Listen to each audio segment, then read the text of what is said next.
Big cities have big needs when it comes to water, food, and energy. This heavy demand on resources poses daunting challenges to researchers in a world grappling with climate change. Energy strategy I announced a few years ago is working. So we're going to walk through the calculations for how to create a sustainable energy. Like intelligence is going to be more like energy or something like that, where by 2050, we'll need nearly 3 times as much of it as we use today. How are we going to deliver that huge amount of energy? Shortfall in fulfilling the world's growing energy needs. Energy. Energy. Energy. Energy. Reports estimate that hundreds of thousands have lost their lives in this devastating energy war, a conflict fueled by the widening gap between global supply and surging demand.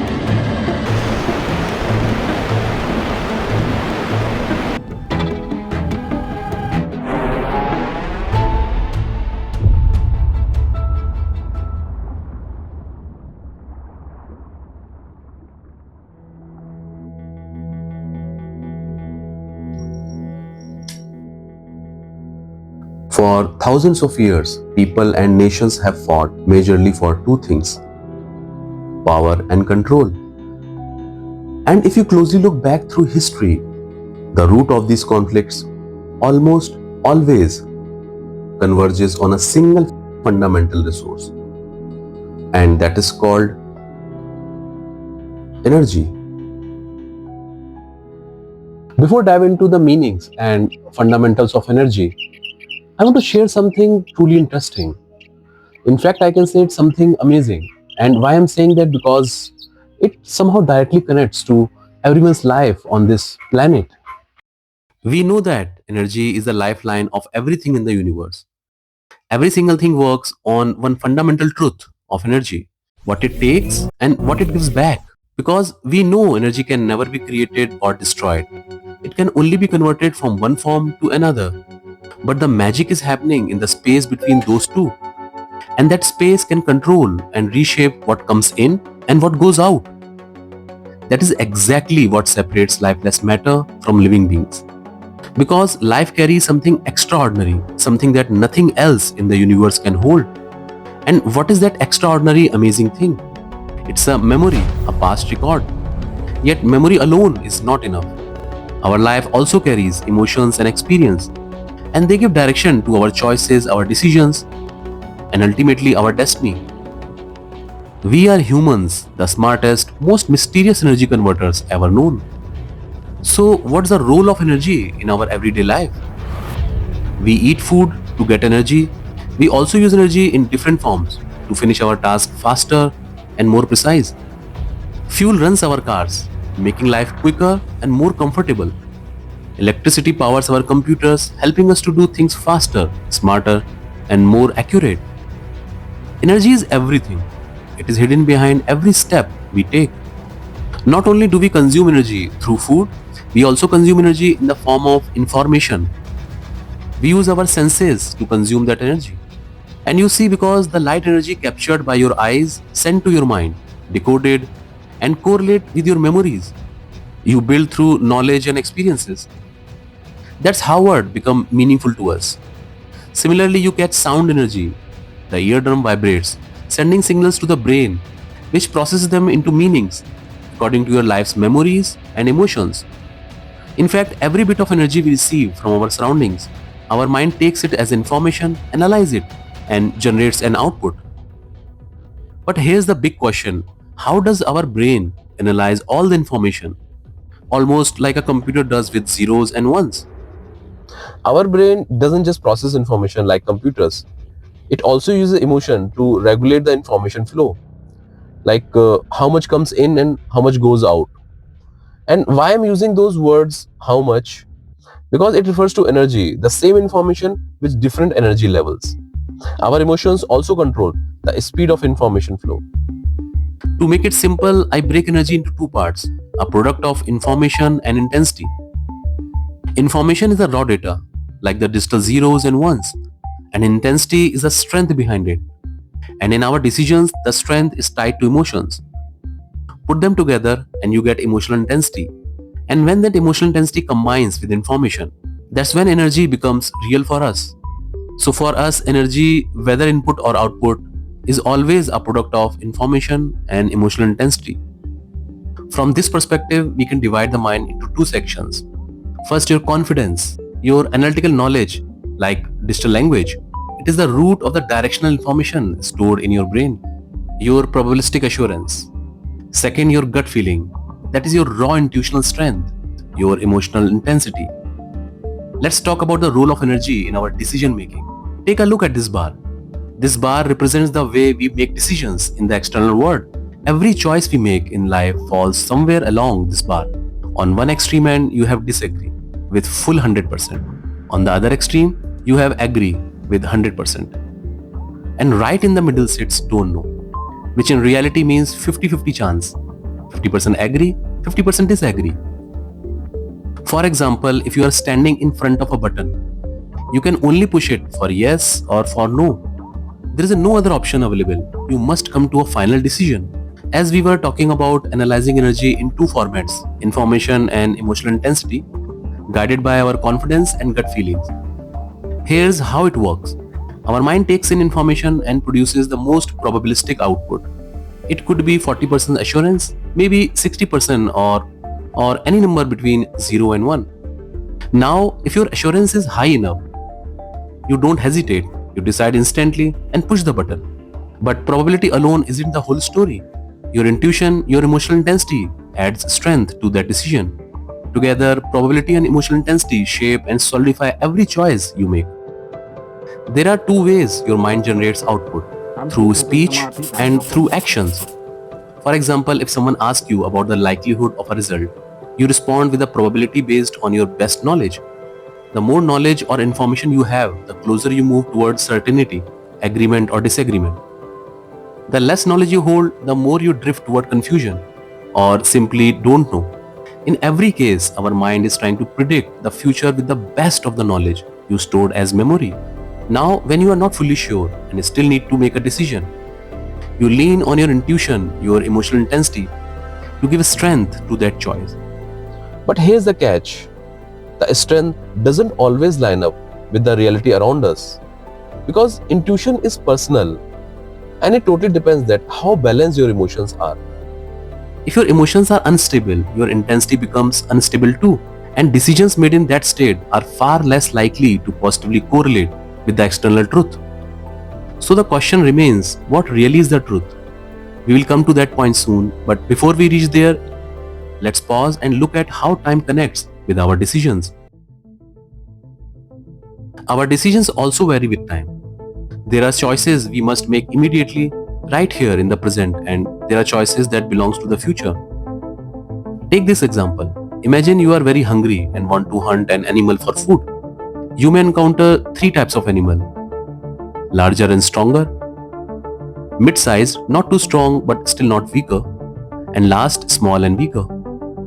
If you face a larger and stronger animal, you will probably choose to run. No other choice, even if you are hungry, because the chance of winning is very low, as the animal is dangerous and huge. It's a straightforward decision. What you think and predict guides how you act, a very quick action. Now, if you meet a mid-sized animal, where the chances of winning is 50-50, you may get confused. Is it worth the fight and not to die with hunger? Or is it safer to run and not to die in fight? And if you face a small, weaker animal, that's a gold mine. You are almost guaranteed food. So you attack and fight to kill. In above two cases, first and third, there is a clear link between what you think and how you act with high assurance. But things get complicated when you are not sure about it.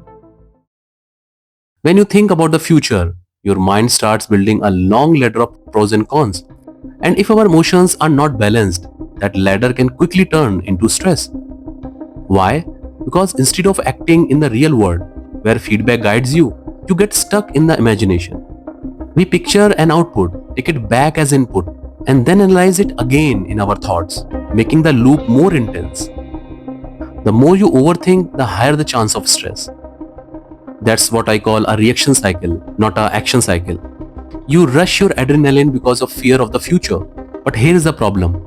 Because there is nothing to act on, nothing to use that rising energy for. Why? because what you are thinking about exists only in the future. So the energy keeps building and building until it spirals into stress. It's like a vortex loop growing stronger with time. And eventually that stress transforms into anxiety. But for what? For things that are still far away, hidden in the future. I'll cover this topic in details in future videos. For now, let's just continue our discussion on emotions and information. Our emotions play a key role. They help us transform probabilistic thoughts of assurance into real-world results. And the intensity of those emotions like pain and pleasure depends on the situation you are dealing with. But here's the challenge. If emotions are imbalanced, there's a risk of misalignment. What you think internally may not match what you project externally, and that creates friction with external truth. So, what is the truth? The truth is your external output, the actions that shape your life's direction.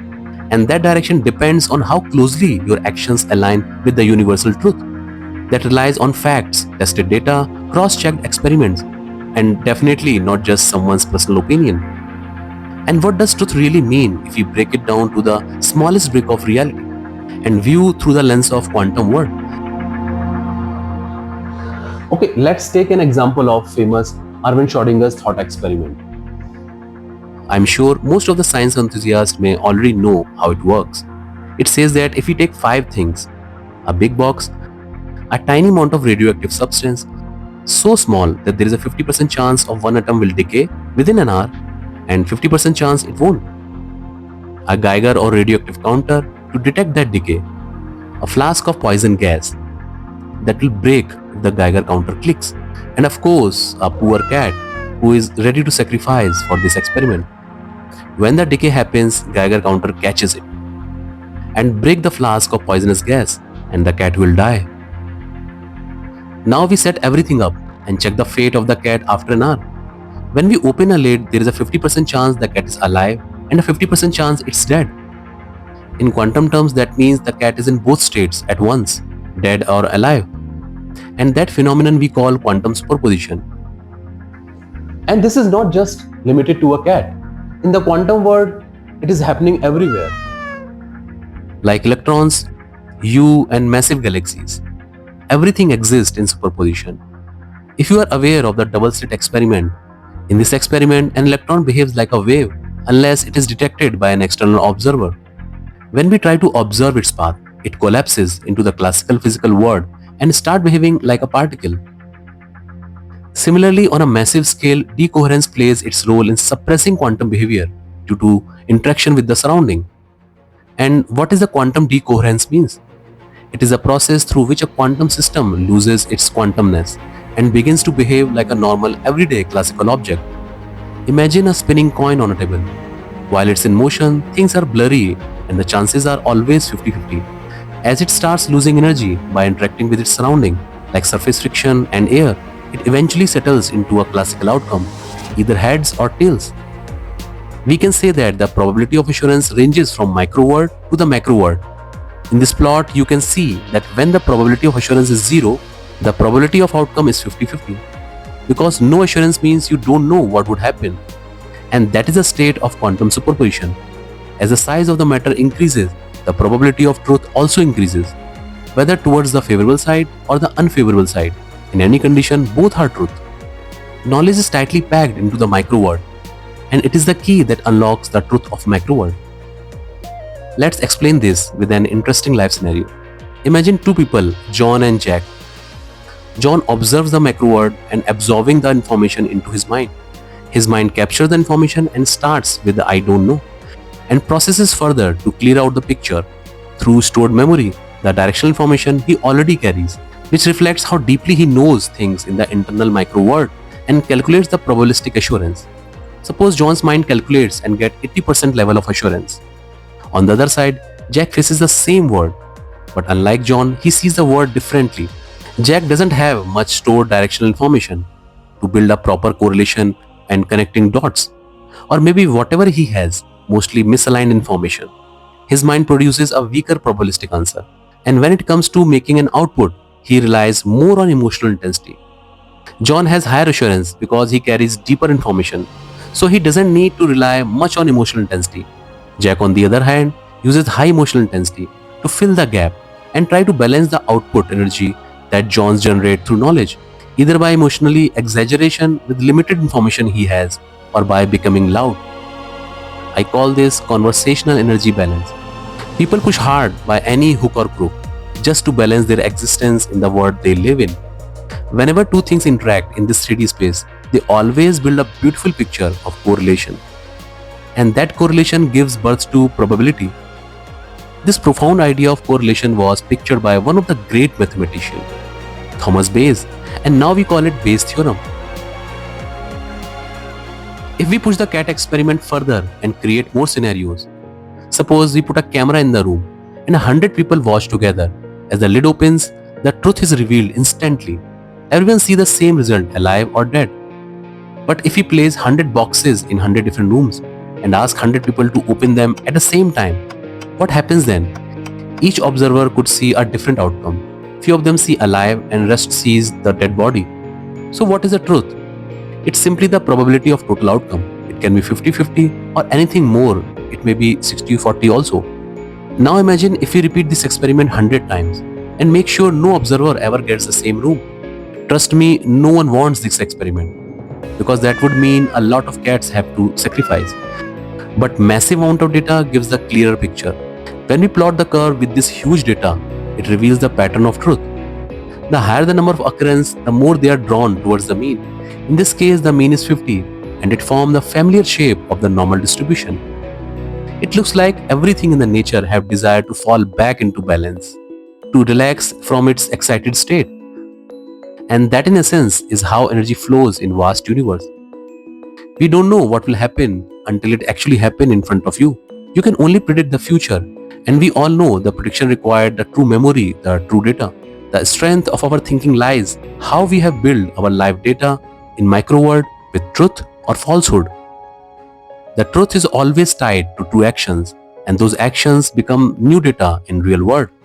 When all the components of ADD bar, what you think, what you say, what you do, and what is the truth, align in person, that person is moving towards true awareness of the world around them.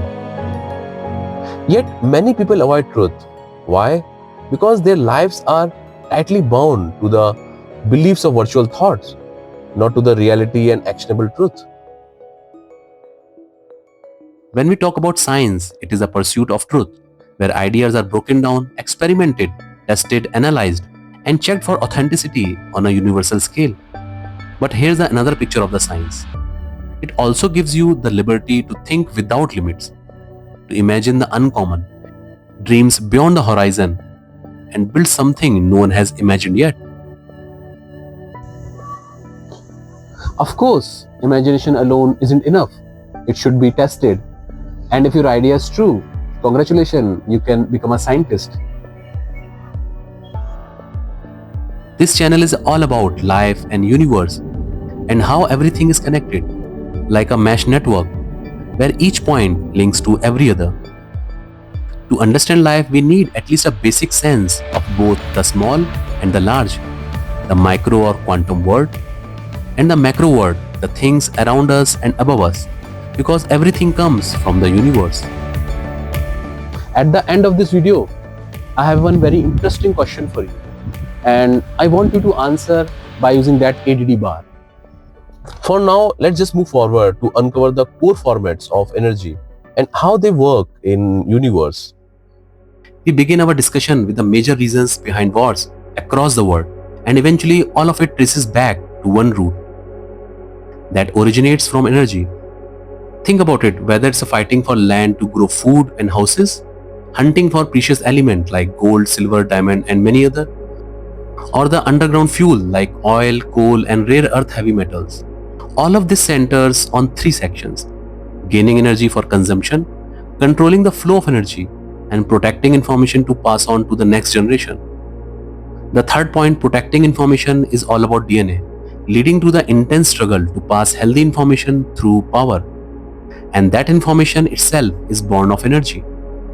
Let's go back in time to an age when humans had not yet evolved and were highly dependent on basic instincts, just like any other creature. Every living creature has fought for energy in three specific ways: fight for food, consuming energy to sustain a healthy life; Fight for protection. It's preserving your own or your kin's physical body and avoiding death. Fight to reproduce. Transferring energy by passing best information through choosing superior DNA.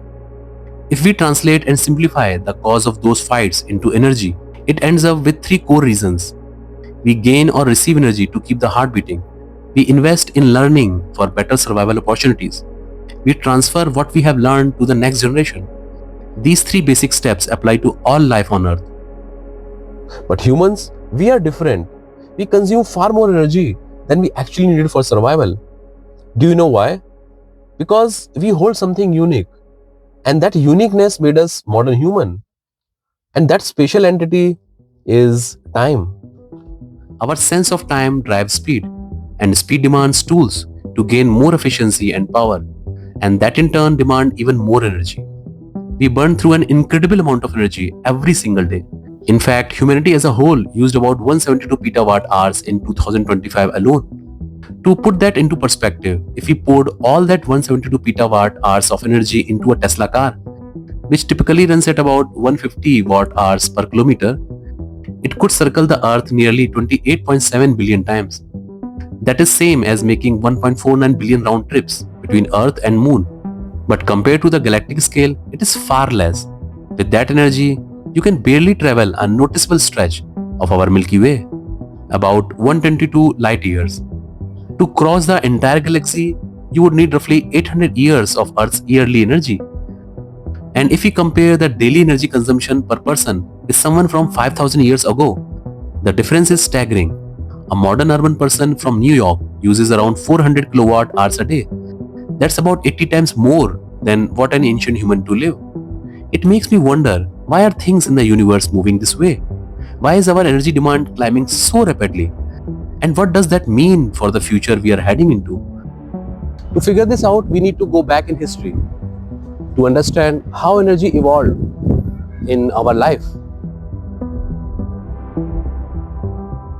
For easier understanding, I have divided the history of energy into four simple parts: the discovery and its role in our evolution, the moment humans first realized the true power of energy and how we grew and changed alongside it, the transformation from the mechanical age into today's digital era, the types of energy, the fundamental forms of energy in science, and the quantum view, what energy means at the deepest, smallest level of reality.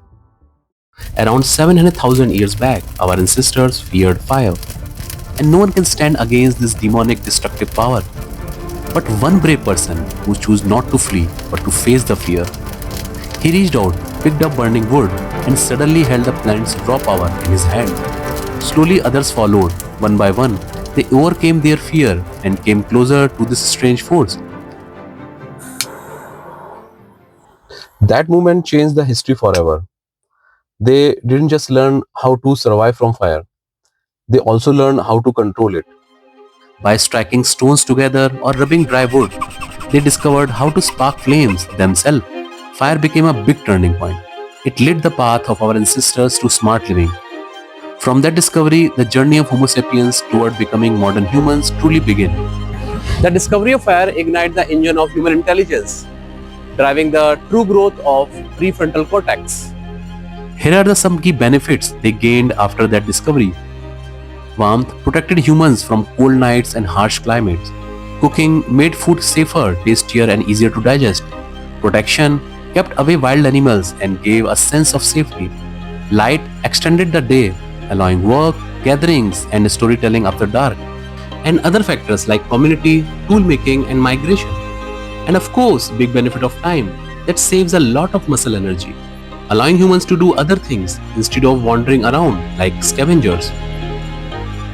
Now let's move to our second point, the transformation from the mechanical age into today's digital era. In the 16th and 17th centuries, pioneers like Thomas Savery, Thomas Newcomen, and James Watt unlocked the power of steam, a force strong enough to push enormous weights, something never imagined before. This machine revolution changed everything.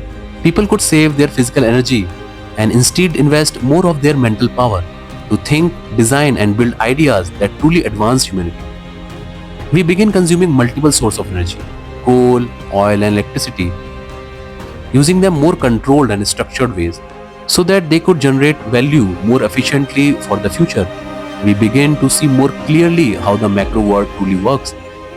Between 1874 and 1947, we explored the mystery of micro world more closely than ever before. We unlocked the power of atomic nuclei, which completely changed the definition of energy.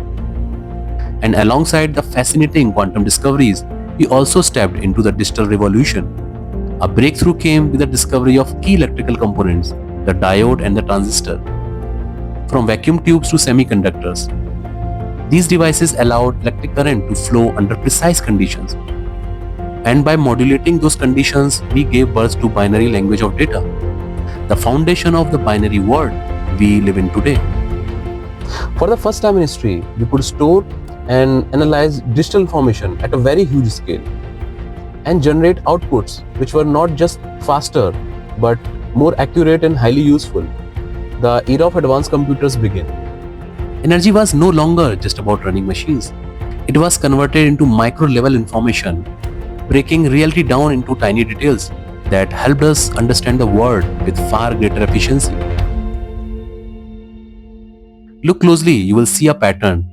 Every form of energy we consume, whether coal, oil, nuclear, or electricity, is ultimately transformed into faster, sharper, more useful information. By analyzing this information, we try to predict future outcomes as precisely as possible, like how the brain works for our life to transform micro probability to understand macro word assurance. And now, artificial intelligence has stepped into the picture. AI makes this process easier, faster, and far more efficient. Data is exploding at an exponential rate. Without AI, handling it would be nearly impossible. But remember this, any type of convenience always carries a cost.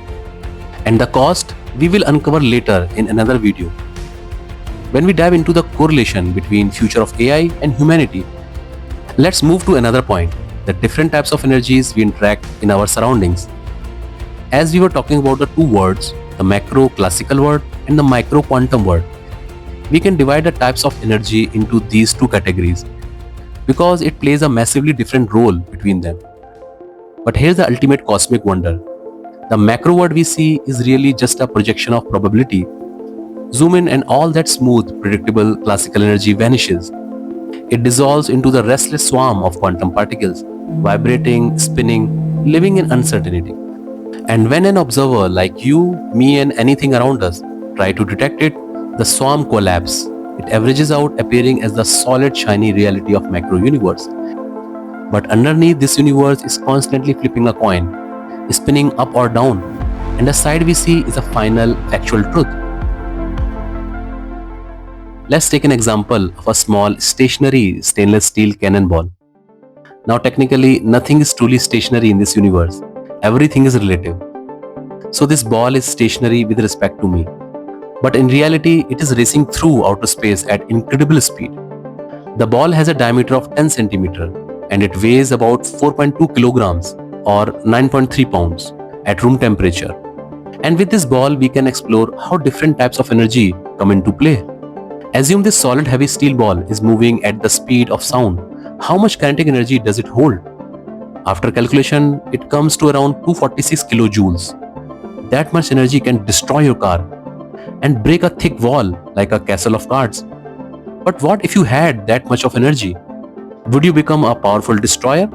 Well, no. You couldn't even manage your daily routine. To live a single day normally, you would need to fire 43 cannonballs just to compensate for your one-day energy requirement. And if the ball were spinning at 3000 revolutions per minute, it would barely give you half a second of your daily energy, about one heartbeat time. If you drop the ball from height of 2 kilometers, the potential energy it gains is enough to make your car roofless and windowless in a fraction of a second.